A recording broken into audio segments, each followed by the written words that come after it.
Now, when the sheriff found that neither law nor guile could overcome Robin Hood, he was much perplexed, and said to himself, "Fool that I am! Had I not told our king of Robin Hood, I would not have gotten myself into such a coil. But now I must either take him captive or have wrath visited upon my head from his most gracious majesty. I have tried law and have tried guile, and I have failed in both. So I will try what may be done with might." Thus, communioning within himself, he called his constables together and told them what was in his mind. "Now, take ye each 4 men, all armed in proof," said he, "and get ye gone to the forest at different points, and lie in wait for this same Robin Hood. But if any constable finds too many men against him, let him sound a horn, and then let each band within hearing come with all speed and join the party that calls them. Thus, I think, shall we take this green-clad knave. Furthermore, to him that first meeteth with Robin Hood shall 100 pounds of silver money be given, if he be brought to me dead or alive. And to him that meeteth with any of his band shall 20 pounds be given, if such be brought to me dead or alive. So, be ye bold, and be ye crafty." So, thus they went in 80 companies of 5 to Sherwood Forest, to take Robin Hood, each constable wishing that he might be the one to find the bold outlaw, or at least one of his band.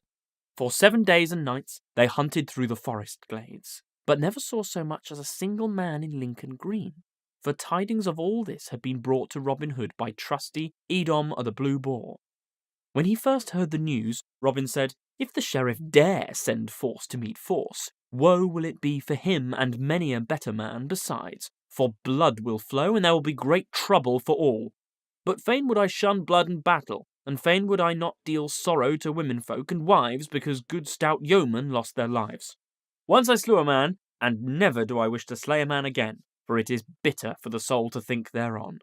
So now we will abide silently in Sherwood Forest, so that it may be well for all. But should we be forced to defend ourselves, or any of our band, then let each man draw bow and brand with might and main." At this speech, many of the band shook their heads and said to themselves, "Now the sheriff will think that we are cowards, and the folk will scoff throughout the countryside, saying that we fear to meet these men." But they said nothing aloud, swallowing their words and doing as Robin bade them.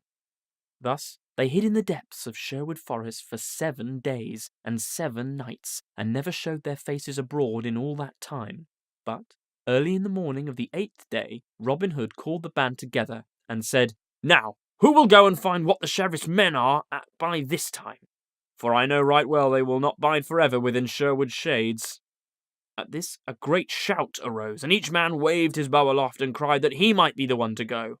Then Robin Hood's heart was proud when he looked around on his stout, "Brave fellows," he said. "Brave and true are ye all, merry men, and a right stout band of good fellows are ye, but ye cannot all go. So I will choose one from among you, and it shall be good Will Studley, for he is as sly as ever an old fox in Sherwood Forest."